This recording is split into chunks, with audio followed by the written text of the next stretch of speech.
Hi everyone, my name is Troy Hirschman, and I'm going to be your host for Off the Roll, an athletic training podcast featuring athletic trainers from Ball State University.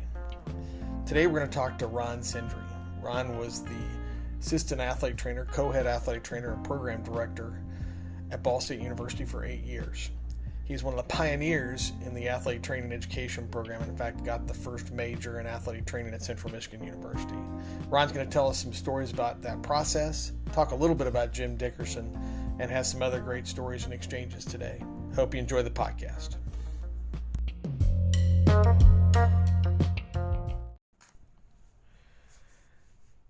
Hello everyone, this is the first episode of Off the Roll, an athletic training podcast featuring Ball State athletic training. Our first guest today is Ron Sendre. Ron was an alumnus of Ball State University and also a staff faculty member for 8 years at Ball State, and then spent the next 26 years at Central Michigan University. We're excited about having Ron on the podcast for our initial podcast today, and hopefully this will be a good kickoff for something that hopefully will be pretty special. I'm your host, Troy Hirschman, and here we go, Off the Roll. Ron, thanks for being with us today. I appreciate you being here. Or I guess we're in your house, so I appreciate you letting me be here. But it's my pleasure. My pleasure. So you and I have also been working a little bit on this athletic training history project that we're doing. So we'll get into that a little bit. But really, this is about you and talking about some kind of your career and your history today. And I think it's really cool that we can do this. And just trying to get into that. So your background, let's just talk about, I'll let you talk about your kind of where you're from, how you got started in athlete training, why you ended up at Ball State. I'll just let you go with all that. Okay. First of all, I think this is a great idea, Troy, and you're to be commended for your efforts along this line and helping getting this started for Ball State sports medicine and athletic training. I got started, first of all, I was born and raised in Gary, Indiana. Gary right now is a great place to be from because you sure as heck don't want to go back there. But I had a great time in Gary with my folks and all the friends I had up there. I graduated from Lew Wallace High School and went to Butler University after graduation and was in pre-pharmacy for a couple years, and then transferred once I met Mert Profit, who was the head athletic trainer at Butler, and put in a semester and a half with him. Mert told me while I was there at Butler, he said, "Ron, if you really want to pursue this profession, you've got to transfer to Ball State and work for Sayers Bud Miller, because he has coursework there set up, and he's known all over the United States, and it would be a good idea, if that's what you want to do, you transfer." I took Mert's advice. The next quarter, I transferred to Ball State University. Well, at that time, it was Ball State Teachers College. And I went in and I asked Mert to call Bud and tell him that I was going to come and interview with him. And Mert did that. I walked in and Bud said, "Sit down." And we had a discussion of what I wanted to do. And I said, I've always wanted to be involved in medicine and sports. And this is exactly what I wanted to be, where I wanted to be with the rest of my life. So I began studying under Bud, and it was a great experience with Bud Miller. The coursework was very tough, and when you were a student trainer, it was even tougher. The coursework was tougher, because he expected us to get A's and B's and no C's. You couldn't come. If you come to him with a C, you were probably going to leave the program. Yeah. Because you weren't putting in the time and the effort to learn, and you weren't putting in the time and the effort to learn the techniques. So the toughest class, not the worst class, but the toughest class, there were two very tough classes from Bud. Anatomy. His anatomy class, when you walked into class, there were 4 chalkboards, and Bud had written on 2 of them already before the class started. The full length of both chalkboards. We sat down and we knew, he told us the first day, you're going to write and write and write these notes, and then you're going to memorize them. Because if you don't, you won't make it. So he was 2 chalkboards ahead of us before we started. By the time we got done with those first 2, he had 2 more full and was erasing the first 2 that we had completed. So you had to keep up. We had to keep up. Oh man. So who was in that class at that time? Who was in that class with you? Terry Frank. A guy that transferred from here, and I can't think of his name right offhand. He transferred from here and went to Kansas. And the rest of the class, there were no other athletic trainers who came out of that class. I don't know who they were. Some of them, well, I know it was athletes because the course was required for physical education. It was Introduction to Athletic Injuries, and the anatomy course preceded the introduction. You had to take the anatomy course before you could take the athletic injuries course. So there were a lot of athletes in there. There were a lot of people who were looking at this program, but I think that semester that quarter with Bud's anatomy class changed a lot of minds. I think it changed a lot of minds. Maybe going into coaching was a better route. They went somewhere else. They went somewhere. I don't know where they went, Troy, but they didn't hang around long. and the good thing about it was that first class, anatomy class, was full. Okay? Yeah. And from then on, it was more of a very personal athletic injuries class, diagnostic class, modalities class with Bud. So there were just 4 or 5 of us, and I don't know what happened to the other guys eventually, because I met a guy at church one day.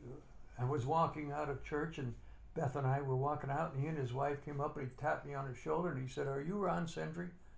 And I said, "Yeah, I am." He said, "I'm Dave," and I forget his last name. But he said, "I'm Dave, and I was in my anatomy class that I taught."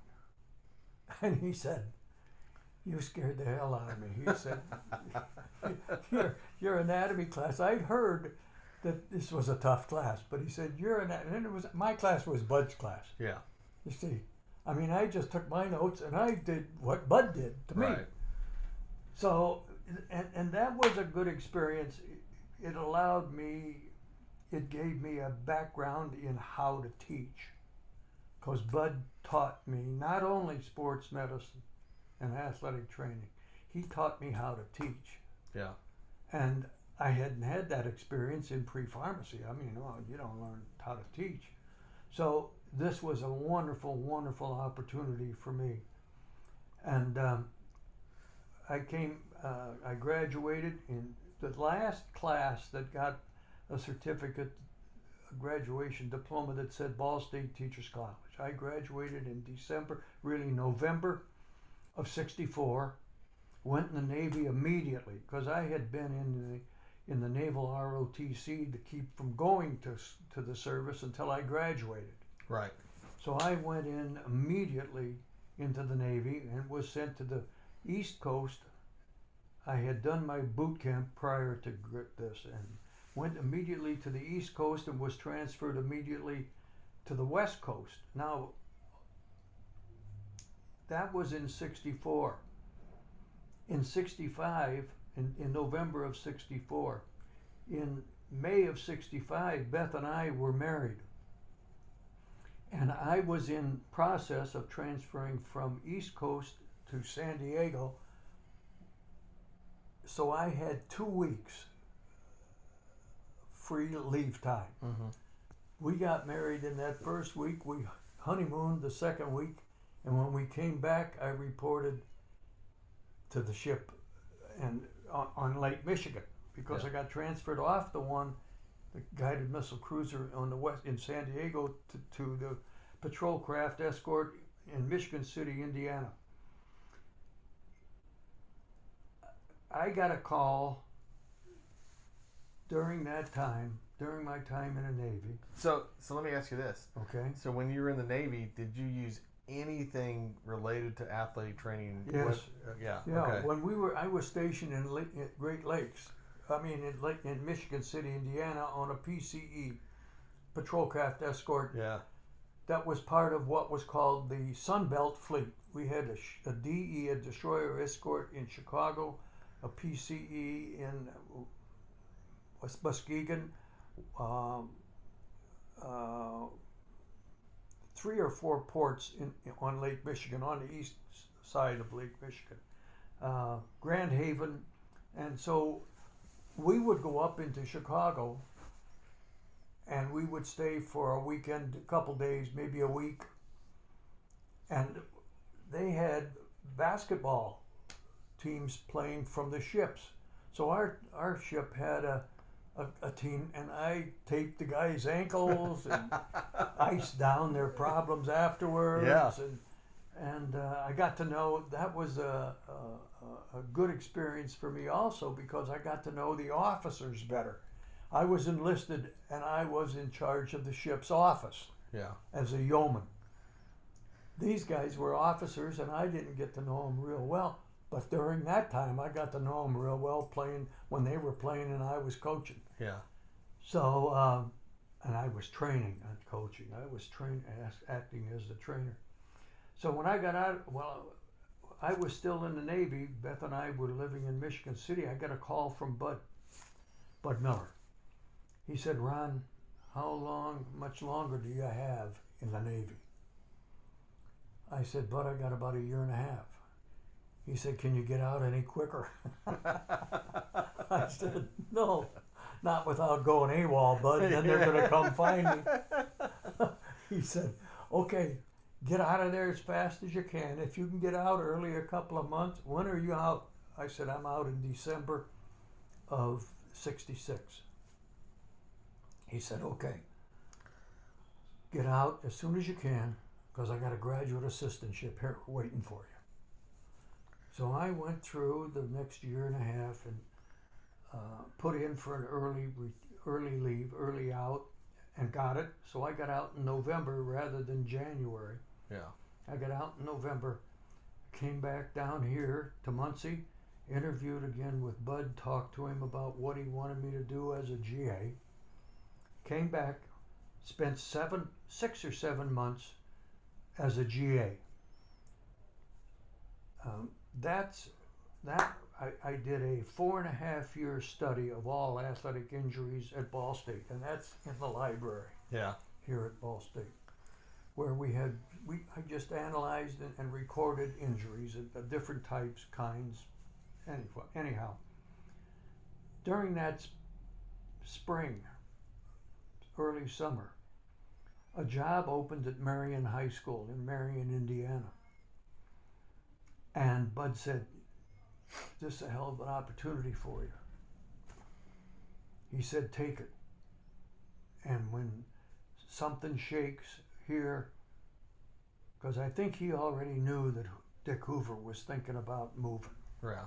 I think he already knew that. So you were coming back at this graduate assistantship, and Dick was there, here, and Bud was Bud there. was here, Jimmy D was here, Yeah. and Hoover was here. Okay. Okay. So I go to Marion for 1 year and had a wonderful experience at Marion. I mean, absolutely wonderful. I worked football, basketball, baseball, and track. And it was a great, The teams I worked with were 111 wins, 11 losses, and 1 tie. 111, 11, and 1. I mean, I got used to winning, you know. Yeah. I got used to winning. And that was really kind of it's kind of like Muncie was the heyday. It was all the, oh yeah. I mean, TVs and cars and Yeah. the whole, I mean, there's tons of people in Marion. And and the big Chevy plant that was there. Yeah. General Motors plant, and it was a great time to be in Marion. And the coaches were wonderful guys, all except the football coach. Of course, he was. When I showed up there, the first day I walked into the training room, I took a step back because the whole training room had been painted. Now the guy before me retired, Howard, anyhow. Yeah. And the football coach came in and painted the whole training room candy stripes, red and white stripes, to represent candy stripes. Candy has kids come into the training room. The real heroes don't come in here. So my first job, I got a hold of the custodian, and I said, I want you to paint this room white, and we're going to get somebody to paint a giant on that one wall over there. He said, I can't do that. I don't have the money. There's not money in the budget. I said, you don't worry about it. I said, I'll pay for the paint. You just get it done. So he got it done, and I found one of the guys. I went to the art department, and I said, I want one of your kids that's good. I'm going to give him $50. Now, I wouldn't make a lot of money. Right, yeah. But I said, I'll give him $50. To them at that time, that was golden. And I said, I want a great big giant painted on that wall. Okay.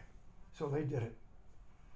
And the basketball coach, the baseball coach, and a track coach, all wonderful people. I enjoyed that year, and it was tough to leave. Yeah. Because in probably April or May, Bud called me, and he said, hey, Dick's going to leave. I want you to apply for the job. So I did. I did apply. And I was an applicant, and a guy by the name of Red Kenny, who was the head trainer at St. Joseph at that time. Yeah. Okay? And Red and Bob Primer, who was our athletic director at the time, were tight. I mean, tight. And he was pushing for Kenny to get this job at Ball State. And Bud said, it's going to be tough, Ron. And I said, hey, he said, when you go in there, you just got to impress them with what you want to do and where you are and what you've done. And I went in and I just said, hey, I graduated from here. I love this place. I spent 2 years in the Navy. I've been at Marion High School for a year, and I would really love the opportunity to come back here and work with you people, because I was going to teach. It was a half teaching, half athletic training. I said I would love to teach with you people and be part of the athletic training program. I didn't know it at the time, but Red Kenny had interviewed just before me. And when they told him he was going to teach, he said, no. Yeah. I'm not going to teach. I don't want to teach. That just made my day when he said that. And then I walked in and said, I didn't know that. And I walked in and said, I want to teach with you people. Yeah. I want to learn from you as I'm teaching, about teaching. So that went very well. He shot himself in the foot, and I was there to take it. Yeah. So I got the job. I spent the next 8 years with some of them. That was in 68. 69, 70, 71. Bud left in 72 to go to the University of Washington as a head trainer. University of Washington, Seattle, as the head trainer for football. So there was Jim, myself, and Bud. Well, when Bud had gone on leave 1 year to get his PhD, they hired a young man, my senior year, they hired a young man by the name of John Padfield. Yeah. John Padfield, my senior year, was the head trainer while Bud was at Stanford. The first time Yeah. he went out there to get his PhD started. When Bud came back, John left, and it was Jim, myself, and Bud. Then Bud leaves, and I think that was 71, maybe 72,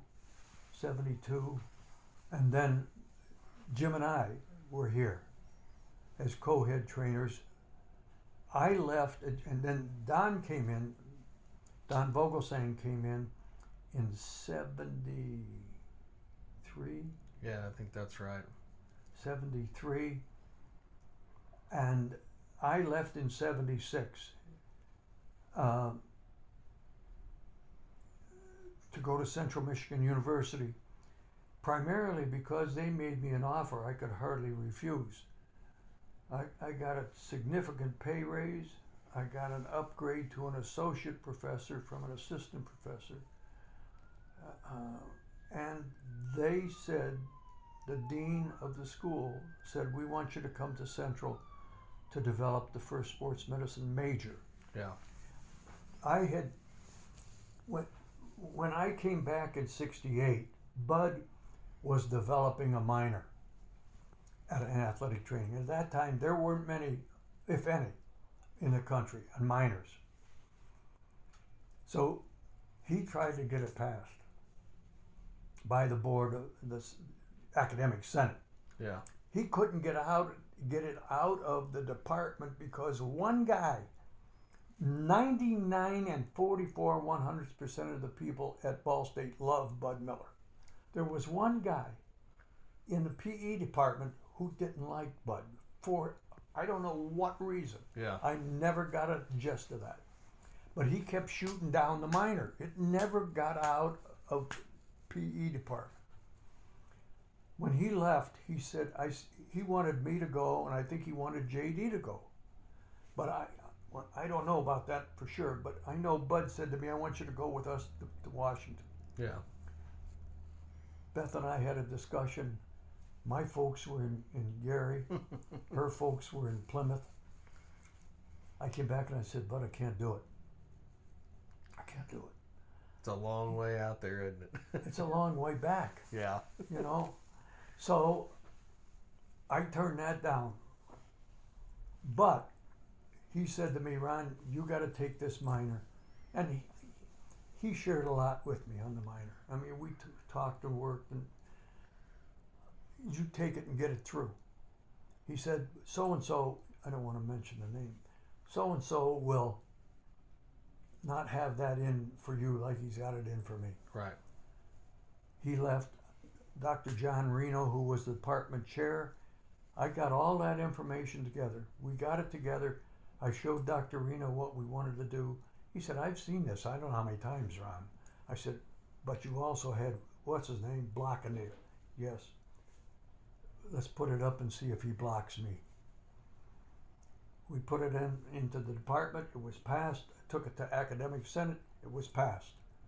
That same afternoon, I called Bud and I said, Bud, your minor has been approved at Ball State University Academic Center. He said, good job, Ron.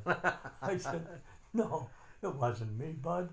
It was, we got it through the department. That's all it was. It wasn't had anything to do with me. It was your program. We got it through the department.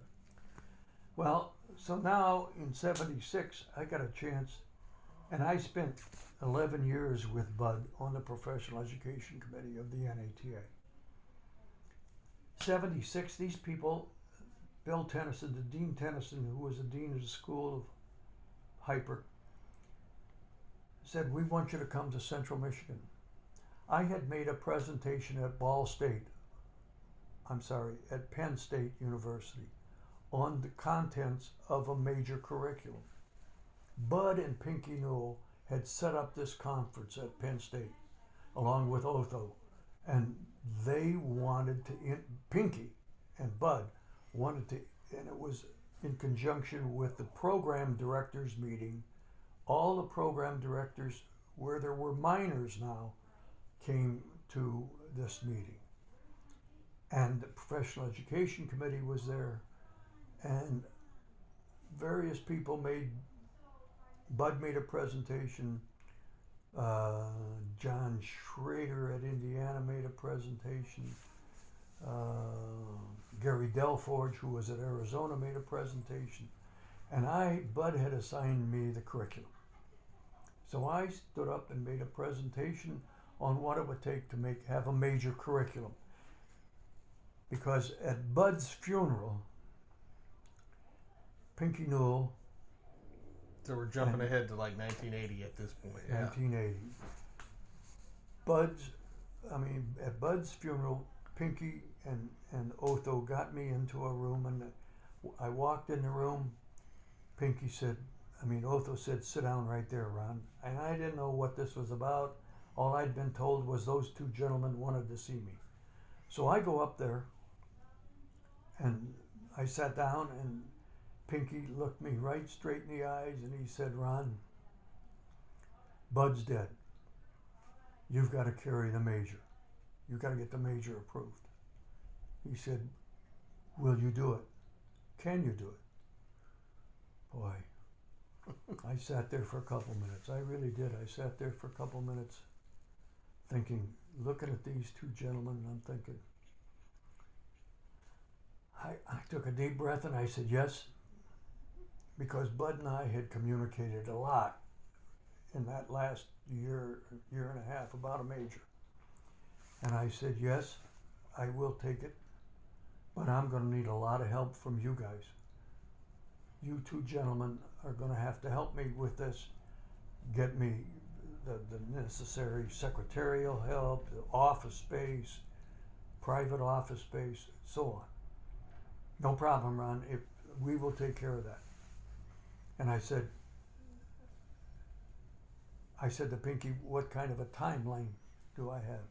He said, you do it right, because the American Academy of Orthopedic Surgeons, the ACASS, American Orthopedic Surgeons Society, they're all going to be looking at what we're doing academically. And if this isn't solid, they'll tear us apart. We'll never get the recognition that we deserve. I said, I will do it. As long as I can do it at my pace. There's no timeline, Ron, but you got to do it. And again, you're doing this while you're working at Central Michigan as an athletic trainer, and we all know how much time that takes. I mean, when I got there, I was working football, basketball, baseball, year round. Yeah. Football, basketball, baseball. When I finally got this thing rolling, I got out of football. I told Ken Kopke, who was the head trainer. I was the head trainer, and I went to Central as the head trainer for all men's sports except football. And I assisted Ken with football.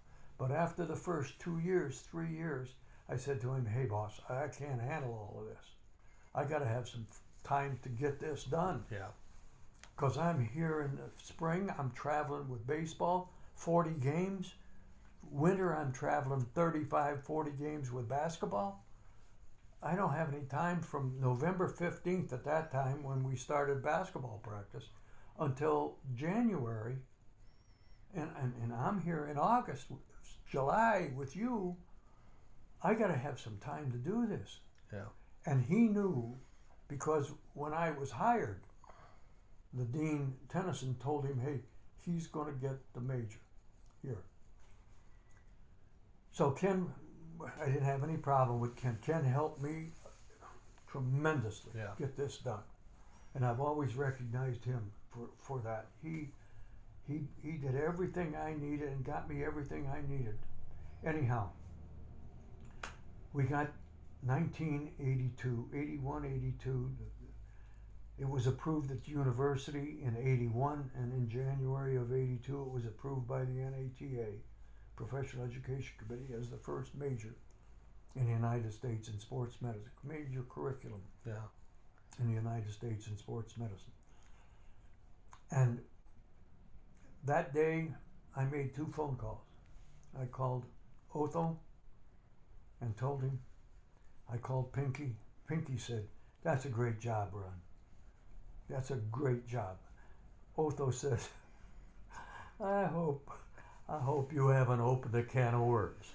That's exactly what he said. I hope we haven't opened a can of worms. And I said to him, "I'm glad you said we, Otho." Yeah. Not me. Because those guys pushed it. I mean, they eliminated any roadblock I had. The only problem I had with getting the major approved was that I remembered Bud's words when we had talked about it. And he said, whenever you go to an academic senate, and this happened at Ball State too, when you go to an academic senate, you have to play by their rules, or there's no game. If you don't follow their rules, Ron, there's no game. And I remembered that.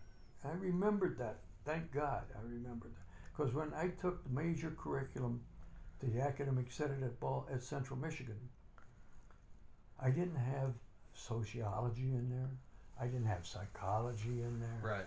Okay? I didn't have a second semester of English in there. At that time, they shot it down the first time. So Dean Tennis and I went back and he said, "Ron," and this was a 48-hour major, okay, with a 15-hour internship included. Right. Okay. He said, "Ron, we got to play their game." That's what Bill Tennyson said. "We got to play their game, Ron. We got to do what they want. So figure out what classes we can add." I did. Now it comes to a 60-hour major. Majors, as you well know, Troy, are 40 hours. Undergraduate, 40 hours. Yeah. And then you got another 30, 25, 30 hours for a master's degree. Now we're getting a bachelor's degree in sports medicine with a 60-hour major with the 15-hour internship included. Went back, put in Psych 101, put in Soc 101, and a second English class. Passed. No problem. 48 and 3 classes, 4 hours. 4 hours, well, it wasn't 4. There was another one. There had to be, to get 12 hours. I had to add 12 hours. So I must have added something else somebody else wanted. Anyhow, they passed the major at 60 hours. And I called those two gentlemen and I told them, "Hey, we got it done." And they were tickled pink.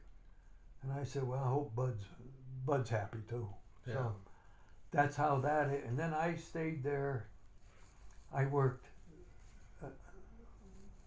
When I went football, basketball, baseball, I gave up football in 79, 80. I gave up basketball in 85. And then I worked and taught in the curriculum from 85 until 2001, working straight baseball. Yeah.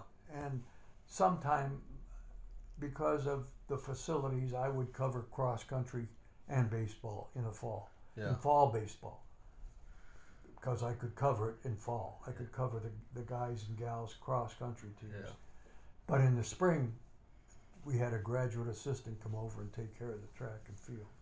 My question is, as you're working through this whole major deal, because your focus is trying to get it approved through the academic Senate there at CMU. Were you working in conjunction with the, I mean, I don't know what it was back then, board of certification, the people that were running the certification part of it, because obviously that had to match up a little bit to what was going on with what you were doing. See, as I said, I mean, it was two-sided because you're trying to keep the academic people happy, and at the same time keep the NATA happy for the certification exam. My concern was the Professional Education Committee. Yeah. Not the Board of Certification. But at that presentation, Paul Grace was there from the Board of Certification, and I think somehow, at some time, Pinky and Otho had talked to Paul Grace, and said, "Hey, we got to do this." Yeah. So I never had any real back feed. But I knew there were some people, and I'll be honest with you, there were some people on the PEC, and I have been on the PEC. Paul Zeke, Gary Delforge, Todeem, John Schrader, North Carolina. Bill Prentice, was it Bill? Bill Prentice. Yeah. Another guy from. Anyhow, those guys were on there, and there was from University of Washington at that time. Anyhow, I got a feeling, and this was just me, nobody ever said this, but I got a feeling that why should we let Little Central Michigan University do this? Yeah. When Arizona's not getting it done with Darryl Forge? Yeah. New Mexico, Todeem wasn't getting it done. Paul Zeke wasn't getting it done with Lamar. North Carolina wasn't getting it done. Why should we let Central Michigan do this? Yeah. But nobody would stand up, and I presented it to the PEC, Professional Education Committee. Yeah. I just laid it on the line as a member of that committee. I laid it on the line. I said, here it is. Now chew it up, spit it out, tell me what's wrong with it. But it's already been approved by the Academic Senate at the university. Nobody said anything. Yeah. Nobody said a word. Now, I don't know. Yeah.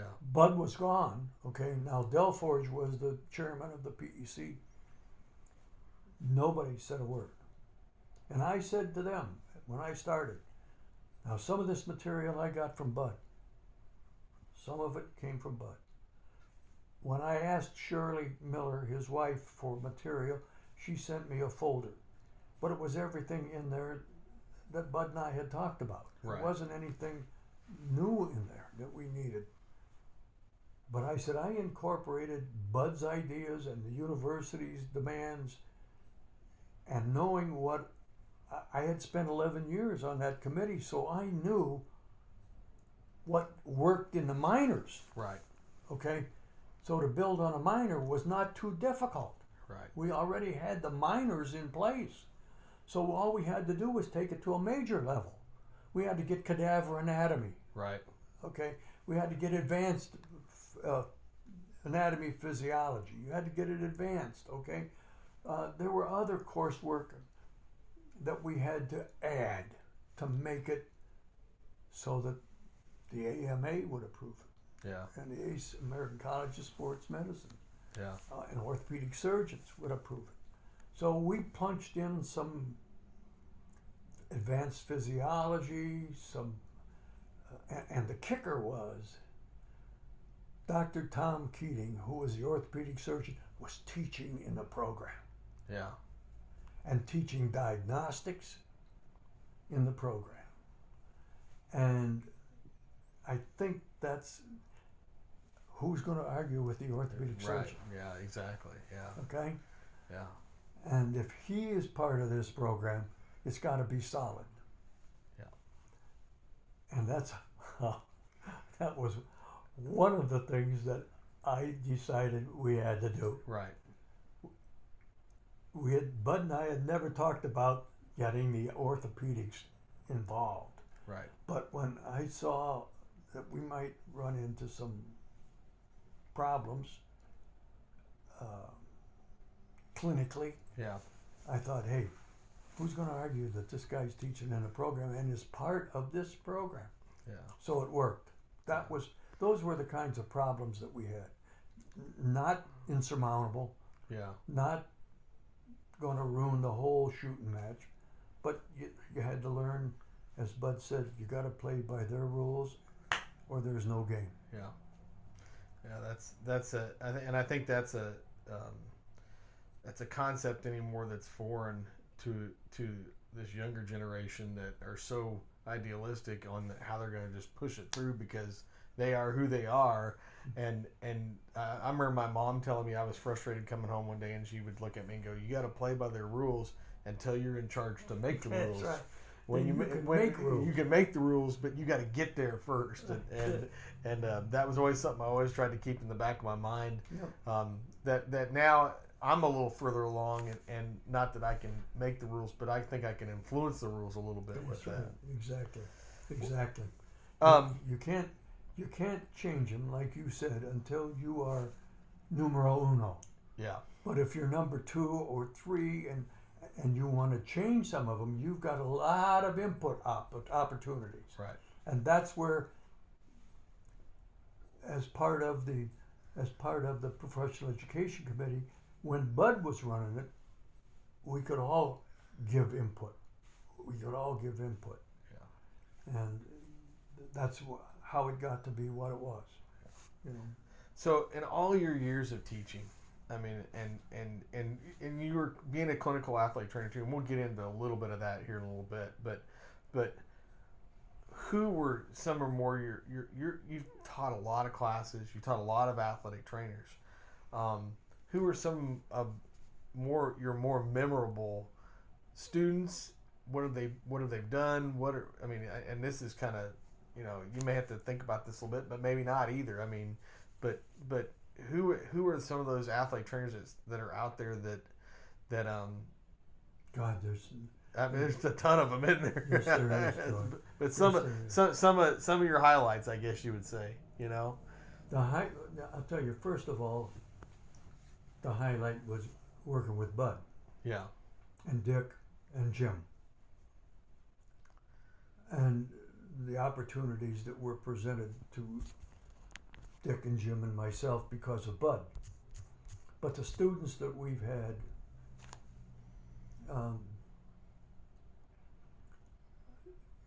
Glenn Snow, Ron O'Neill was a student trainer here at Ball State when Dickerson and Hoover were here, and I was here. The semester that I spent as a GA. Yeah.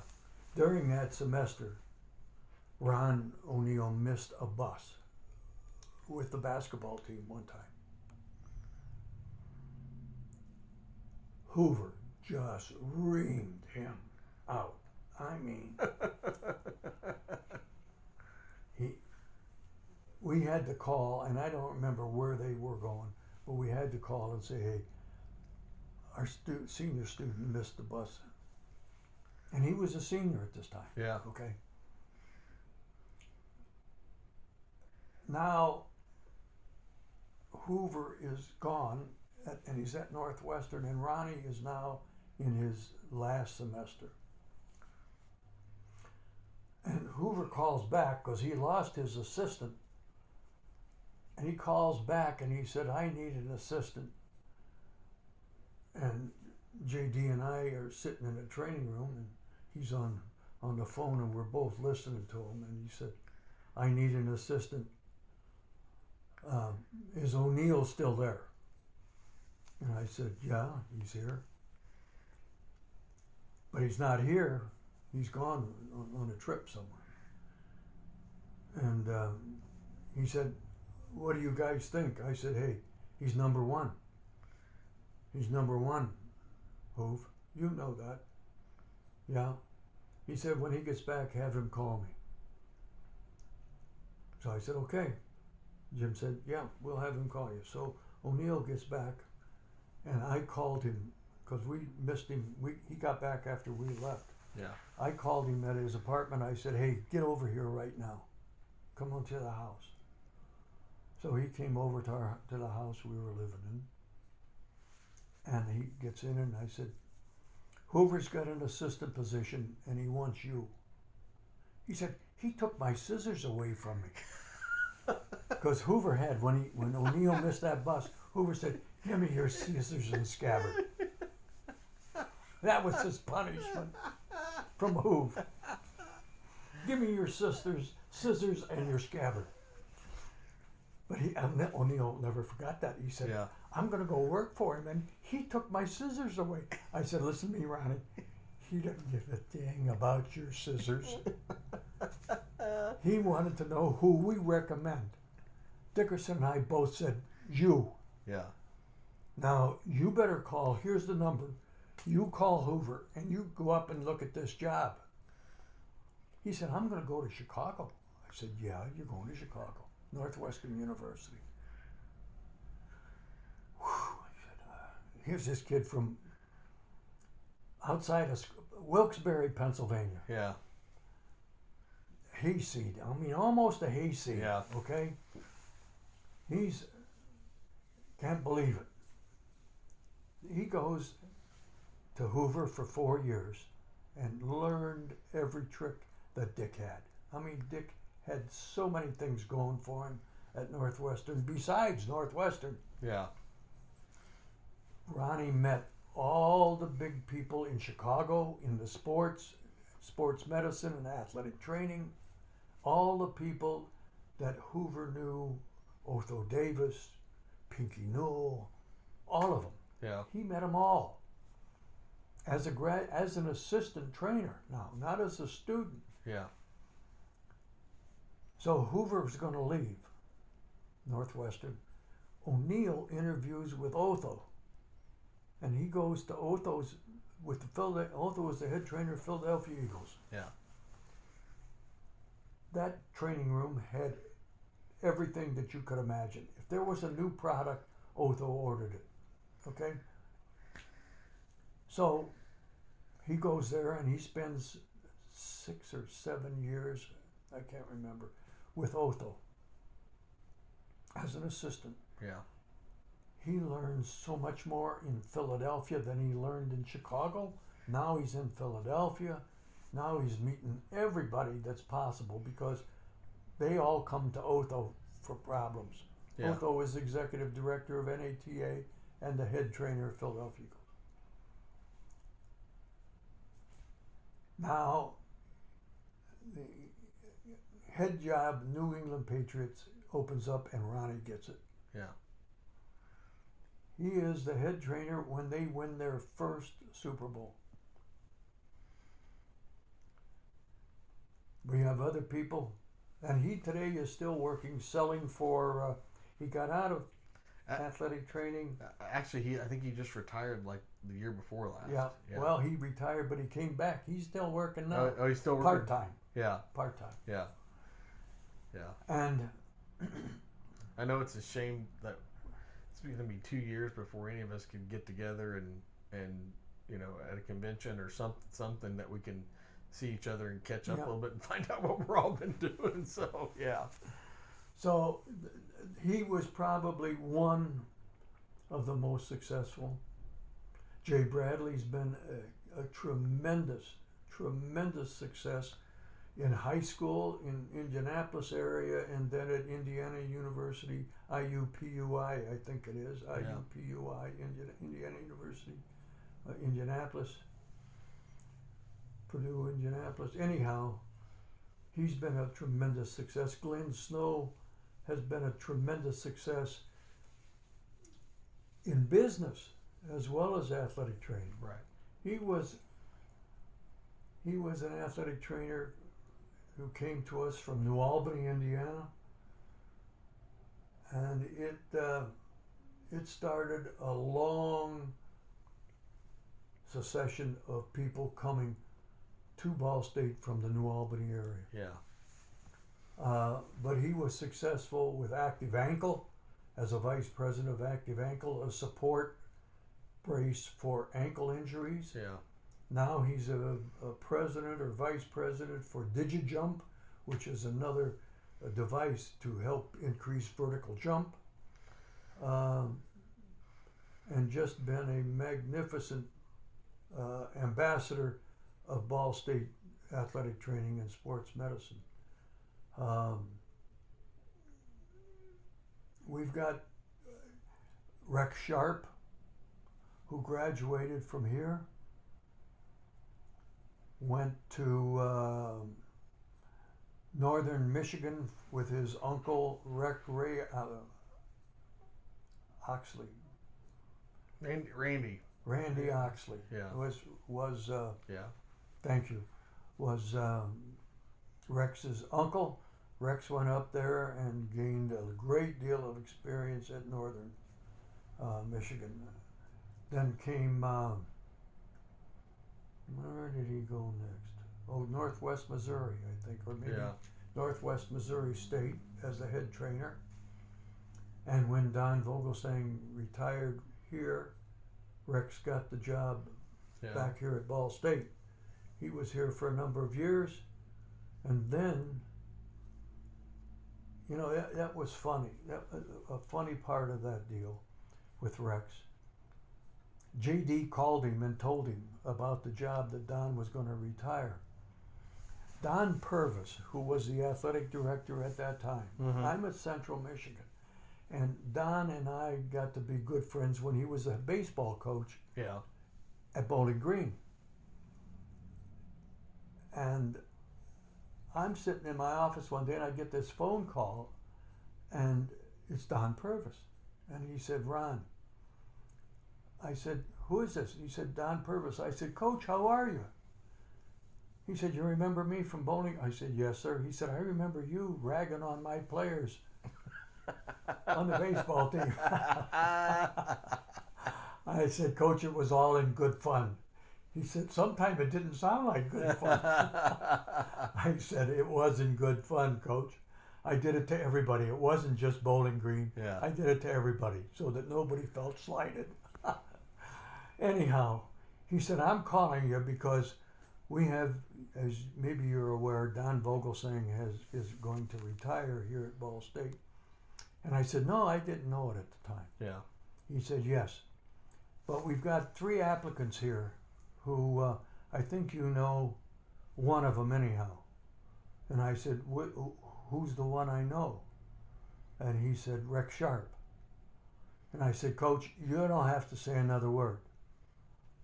If you're asking my opinion, I don't even know who the other 2 fellows are. Right. But it doesn't make any difference. Rex Sharp, if we could hire him here at Central Michigan University, we'd hire him in a minute. Yeah.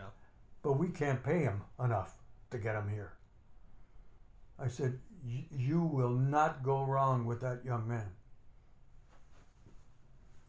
Okay, Rex gets the job at Ball State.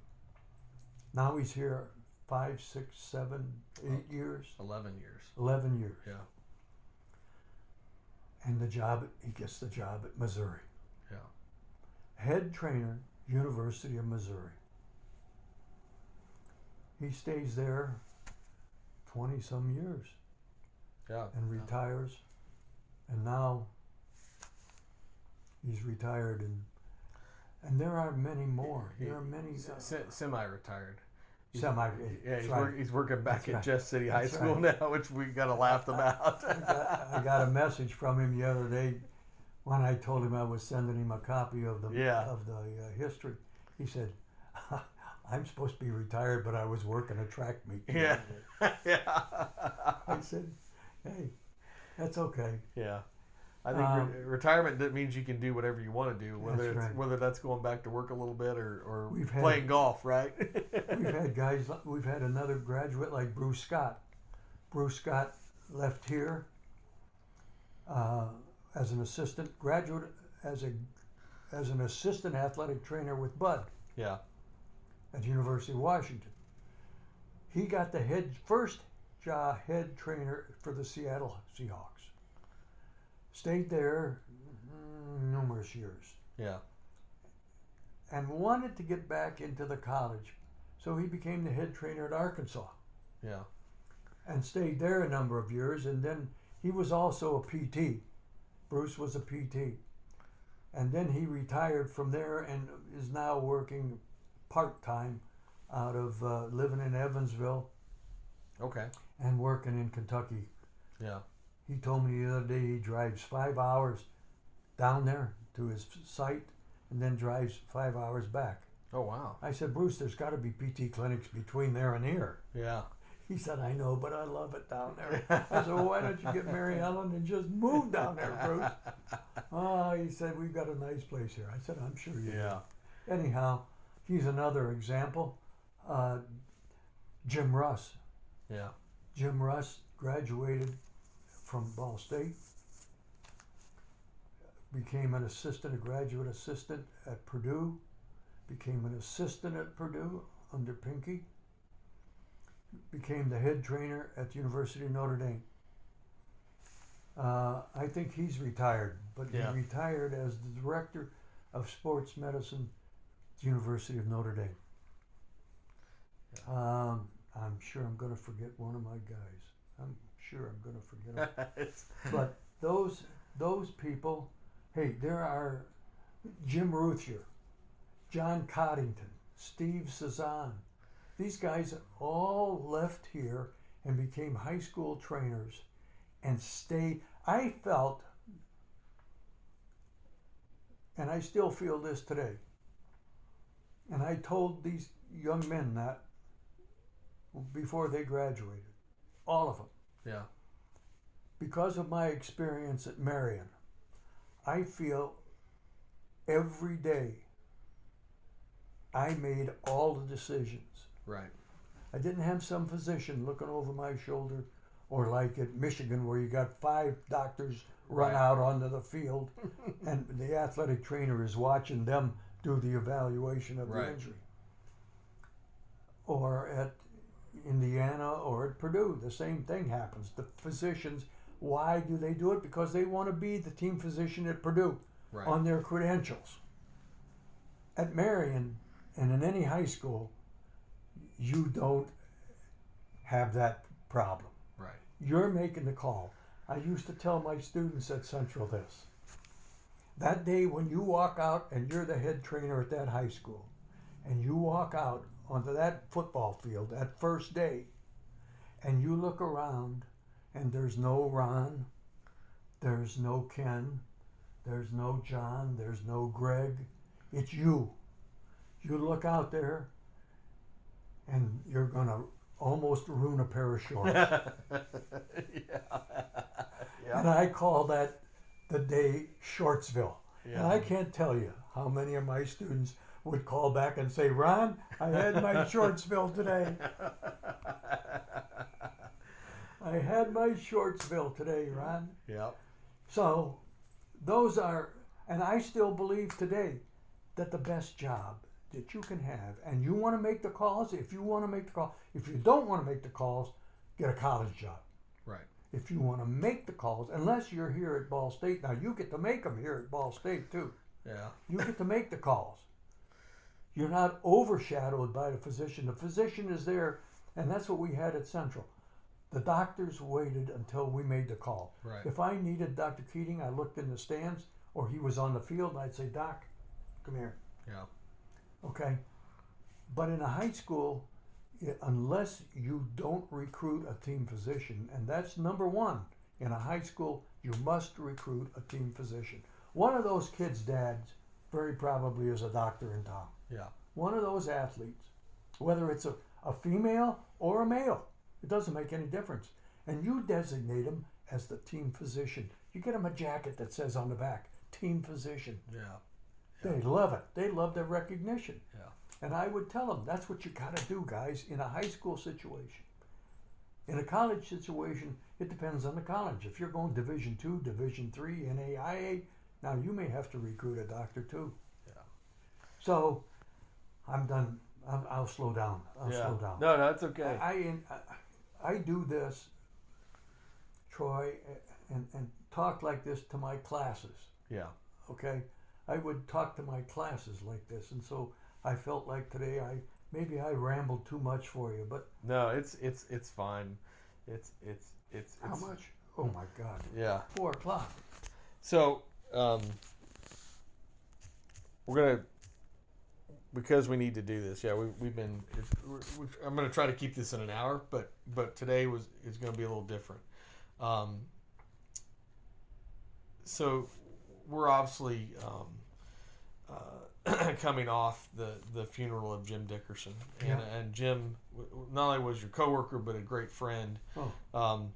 And maybe just a little bit. We're gonna have lots of people talk about Jim in these podcasts, but you were probably around him the most and the longest out of anybody that's still here around. And if you can get through this, can we talk a little bit about Jim? Sure. Yeah. First of all, there was only one Jim Dickerson. God threw the mold away when he made that guy. He was a special man. He was a special man. I knew him for over 60 years, and there was one thing about Jim and my relationship. I knew that he had my back and I had his for 60 years. We worked together.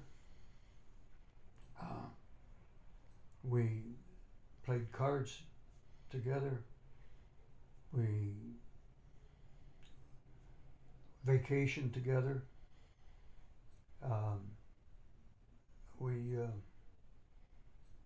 We were part of each other's lives. Yeah. Jim always had the greatest smile in the world. I mean, his smile opened up a lot of doors to JD. Yeah. People who didn't even know him, because he would walk up to you with that smile going, he became a friend. Yeah. He was successful as an athletic trainer. He was successful before that. He was successful as a husband, a father, a grandfather, a great-grandfather. A husband, father, grandfather. And there are many, many people. And while he was here as an athletic trainer, he kept me laughing for 8 years. I mean, 8 years that we were together. There were always new jokes. There were always new jokes that JD had. And I think he picked some up on the travels with the teams from the other trainers. They'd swap with him. A handful from Moose Daddy, I'm sure. Oh yeah. Yeah. I go in and they want to talk about curriculum and stuff like that. They go in with JD and they're telling jokes. Anyhow, he was just the kind of guy that you would like to have as a friend. You would love to have as a friend. Yeah. And I was so fortunate to have him for 60 plus years. I can't believe it. I mean, he and I did so much together. So many things at conventions. We'd go together. Our wives would go. Sometimes the wives had a better time at conventions than the trainers did. I mean, back in those early days, they would take, example, they took the gals when we went to St. Louis, they took them out to Anheuser-Busch. They provided them with wine, with drinks. They got to go in and see the horses. They got to see the carriage that they ride around in. They got to see all kinds of things there at Anheuser-Busch. Yeah. And we were stuck in meetings, listening to people talk. Okay. And they were out having a great time. Anyhow, we went to Denver together one time for a convention. We went everywhere. We went everywhere to conventions together. Yeah. So, and we just had a ball. We had a great time. And we had a great time at work. Yeah. JD could, I don't know if I told you this story or not, Troy, but one day I walked in.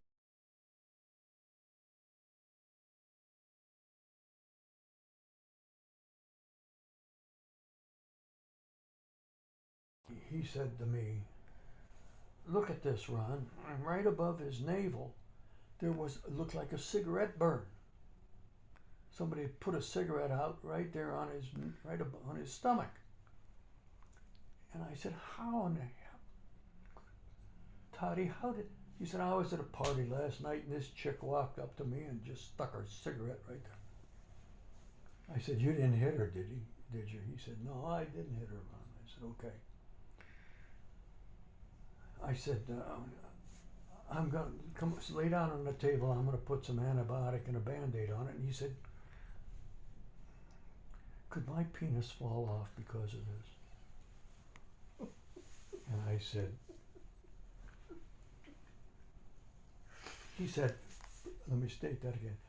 He said to me, Ron, he said my penis could fall off as a result of this. Now, this is 10 o'clock in the morning on a school day, okay? I had a class 8 o'clock and 9 o'clock. I'm in the training room at 10 o'clock. Nobody's in there. Don's not in there. JD's not in there.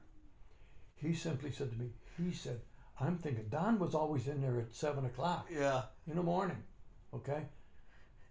I think that was his Marine training. He was there at 7 o'clock. 8 o'clock, something's wrong if he's not there before 8 o'clock. So I'm thinking, JD's still teaching now, supposedly. Yeah. I'm thinking Don told him this. Now, Don does not joke like that. Don doesn't. Yeah. And I'm thinking, what the hell, did I miss something in anatomy? So I said, Toddy, we'll change this before practice. We'll change it if it comes off during practice, and we'll change it after practice. And I'm going to give you some stuff to change it at night. I'll see you then. I go in the training room in the office, and I got my anatomy book out, and I'm looking through this stuff. Because I'm thinking Don told him now. Yeah. Exactly. Maybe I missed something all my life. There's something there that could cause that, an inflammation or an infection. Nothing. I got on the phone and I called Dr. Klaus. Oh, no. I said, Doc. I told him what happened. I said, is there any way that he could die from this? He said, Ron, are you okay? Have you been drinking? I said, Doc, it's 10 o'clock in the morning and I don't drink hardly anything anymore. He said, no, don't. Look at your anatomy. I said, I know, Doc. I went to the anatomy book before I called you. He said, are you really okay? I said, I am fine. I'm fine, sir. Thank you. So now, practice comes, and the guys come in, and I said, Toddy, come here. Come here right now. Who the hell told you that cigarette burn could cause what you said? Your penis to fall. He said, JD. I said, oh, Jesus. I saw Dickerson. I said, you big turkey.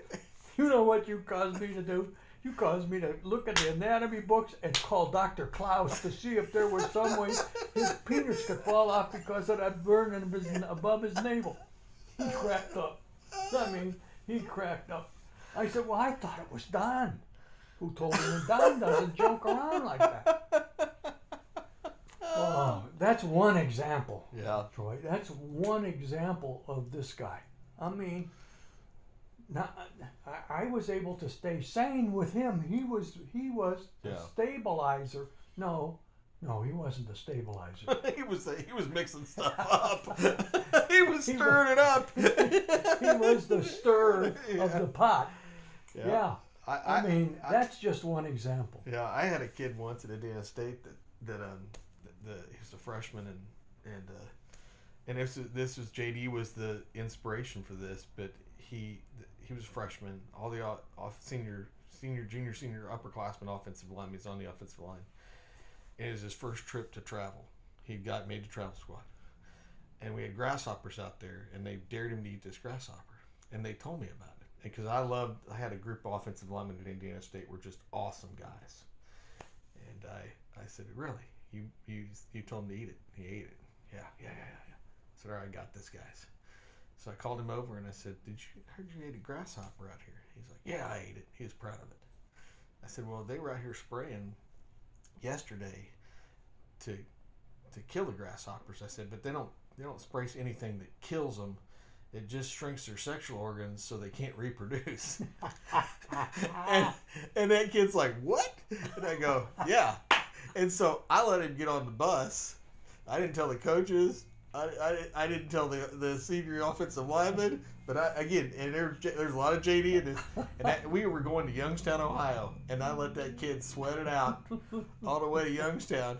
And finally, the defensive line coach comes up to me and goes, what did you tell, or the offensive line coach goes, what did you tell that kid? He's sticking his finger down his throat trying to throw up. I said, well, okay, this is what I told him. But I mean, if we had never had that contact with JD, I mean, that would have never crossed my mind to do this. And it wasn't anything that was harmful because once I told the kid he was fine, and he's a freshman, he wasn't going to play anyway. But that was, that's it. You called it. That's it. We were going to have fun. We were going to work hard, but never to take yourself so seriously that you couldn't have some fun. No, that's right. You couldn't have some fun. Yep. And the good thing about Jim, like I said, I always knew personally that if there was a problem, somebody had my back. Yeah. Always. For 60 plus years. Always. And we used to go out, in fact, 3 weeks before the day he died, Beth and Carol and Jim and I had gone to dinner down near Summit Lake. Oh yeah, Iron Kettle. Iron Kettle. Yeah. Yeah. We'd been down there for dinner, and we ate together at least once a week since we moved back here. Yeah. There were 2 reasons that Beth and I moved back to Muncie. 2 reasons. 1, Jim and Carol Dickerson, and 2, the university. Yeah. That's the reasons we moved back here. I mean, people thought, we sold our place in Michigan and we moved to Florida. Then we sold the place in Florida, and we didn't even have a home here at the time. So we came and stayed with Jim and Carol for a week looking at places to buy. It was because of them that we moved back here. When we moved back, people thought that Beth and I should be checked for concussion.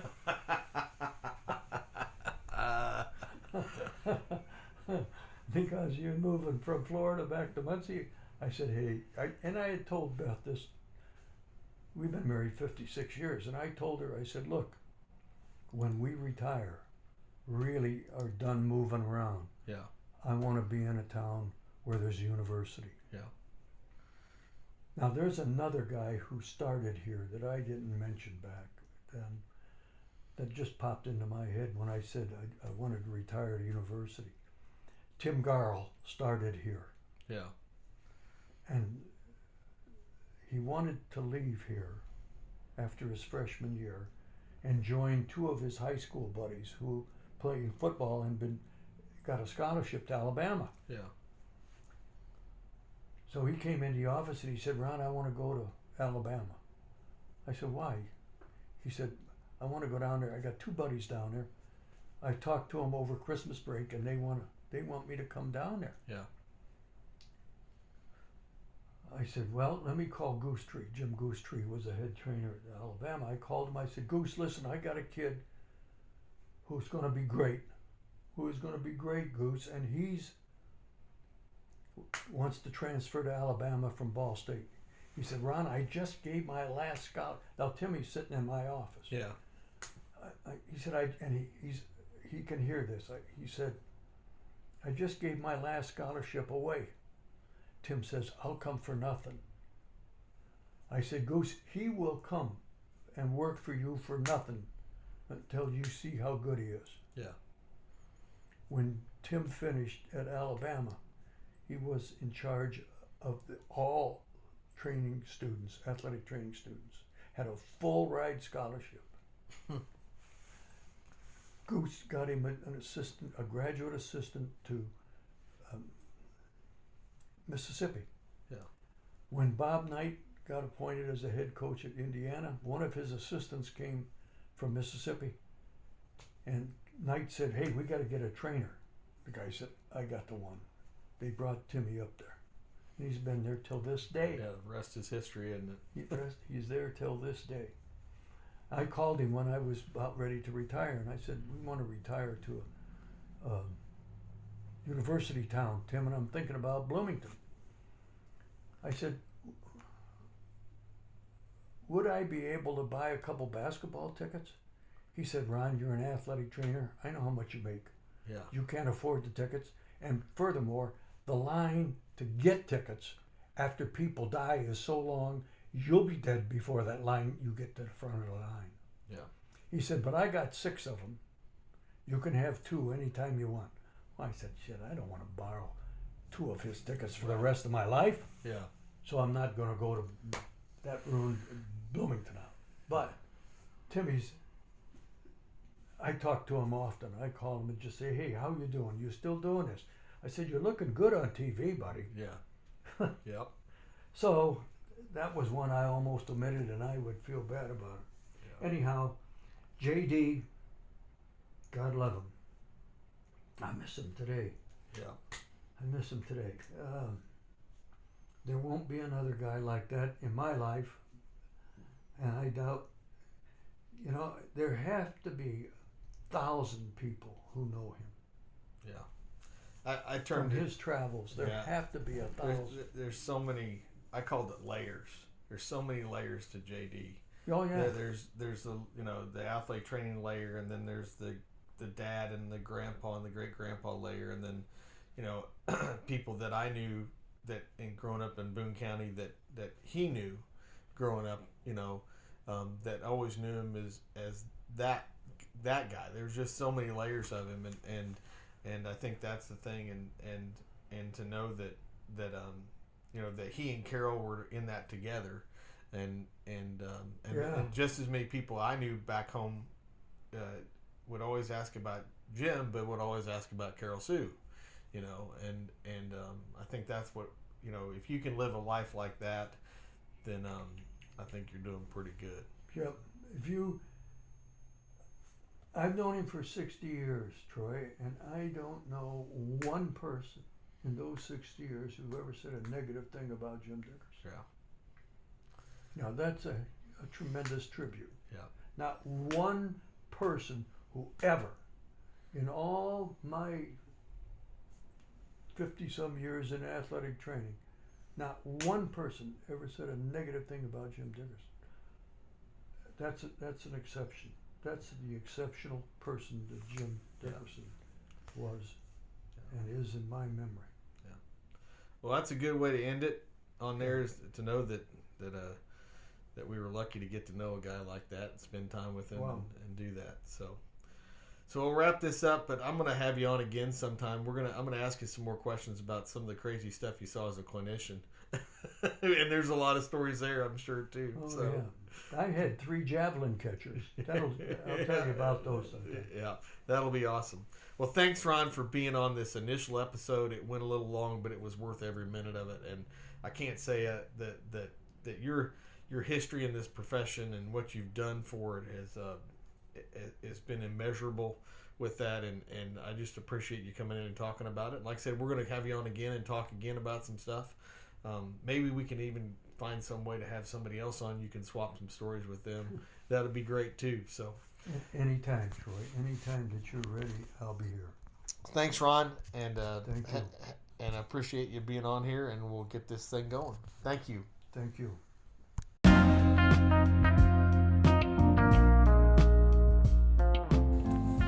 Really like to thank Ron for joining us today. Enjoyed the time that we spent together and enjoyed the stories that he told.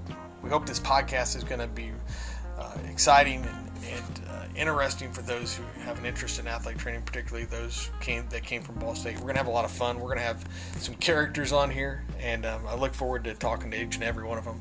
And hopefully we'll have more podcasts this summer and rolling through the rest of the year. So give us a follow on Spotify, and any feedback you can get back to me at tchirschman@bsu.edu. Have a great day. Bye.